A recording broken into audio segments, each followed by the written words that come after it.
2030 সালের এসডিজি লক্ষ্যমাত্রা অর্জনে আমাদের অগ্রগতি, কোভিড পরবর্তী সময়ে নিয়মিত টিকাদানে মারাত্মক পতন এবং হামজনিত ইমিউন অ্যামনেসিয়া এর শরীরবৃত্তীয় ঝুঁকি, এসব উদ্বেগ একেবারেই যথার্থ। তবে মাননীয় প্রধানমন্ত্রী জনাব তারেক রহমানের নেতৃত্বাধীন বর্তমান সরকার স্বাস্থ্য খাতকে অগ্রাধিকার দিয়ে বিষয়টিকে সর্বোচ্চ গুরুত্ব প্রদান করেছে। মাননীয় স্পিকার, গত 5 এপ্রিল থেকে আমরা জরুরি ভিত্তিতে হামের টিকাদান কর্মসূচি শুরু করেছি। পূর্ববর্তী সরকার সময়ের ব্যর্থতার কারণে ভ্যাকসিন সরবরাহ ব্যবস্থায় ব্যাঘাত এবং অন্তর্বর্তী সরকারের সময় ক্রয় প্রক্রিয়ায় বিলম্ব এবং ব্যর্থতার কারণে সম্প্রতি ভ্যাকসিনের ঘাটতি তৈরি হয়েছিল, এটা সত্য।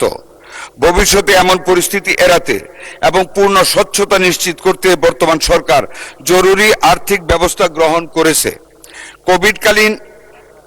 কোভিডকালীন এডিবি এশিয়ান ডেভেলপমেন্ট ব্যাংক মহামারী তহবিলের অব্যবহৃত 604 কোটি টাকা আমরা হাম, রুবেলা সহ জরুরি ভ্যাকসিন ক্রয়ের জন্য এরই মধ্যে পুনর্বিন্যাস করেছি।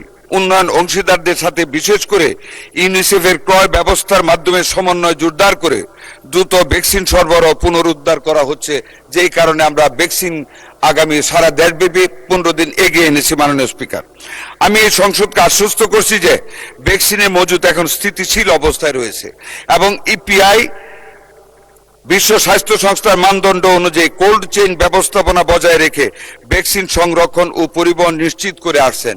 মাননীয় স্পিকার, একটু অ্যাড করি, আমরা সিঙ্গেল ডোজ বায়াল থেকে আমরা মাল্টি ডোজ বায়ালে এখন যাচ্ছি, যাতে করে সংরক্ষণ রেফ্রিজারেটরে আমাদের জন্য সহজ হয়। এখন 10 ডোজ পার বায়ালে আমরা যাচ্ছি, not in single dose per bowel নিশ্চিত করেছে। ভবিষ্যতে এই ব্যবস্থাপনা জোরদারে সরকার কাজ করে যাচ্ছে। এছাড়াও ইউনিসেফের মাধ্যমে 419 কোটি টাকার ভ্যাকসিন ক্রয় প্রক্রিয়া চূড়ান্ত পর্যায়ে রয়েছে। আমরা 200 কোটি টাকার অলরেডি নিয়েছি, আরো বাকি টাকার ডেলিভারি আমরা আবুধাবি থেকে, যেটা 209টা দেশে তারা ওখান থেকে দেয়, আমরা যাতে সবার আগে পাই এই জন্য আজকে আমরা একটা প্রতিনিধি গ্রুপ পাঠিয়েছি এবং আমরা আশা করি আমরা আগে পাবো। মাননীয় স্পিকার, মাঠ পর্যায়ে মূলত উচ্চ সংক্রমণ এলাকায় টিকাদানের জন্য সর্বশেষ বিতরণ করা হয়েছে 34 লক্ষ, মাননীয় সংসদ সদস্য জানতে চেয়েছিলেন, বিতরণ করা হয়েছে 34,83,000 ডোজ, এক বায়ালে 10 ডোজ। হাম রুবেলা ক্যাম্পেইনের জন্য গ্যাভি এর মাধ্যমে সরকার সর্বমোট প্রায় 2,19,00,000 ডোজ টিকা আমরা পেয়েছি। হাম সংক্রমণ নিয়ন্ত্রণের জন্য যথেষ্ট পরিমাণ টিকা আরো আমাদের আছে এবং চেইন রক্ষা করা হচ্ছে। টিকার কোনো ঘাটতি আমাদের ইনশাল্লাহ হবে না।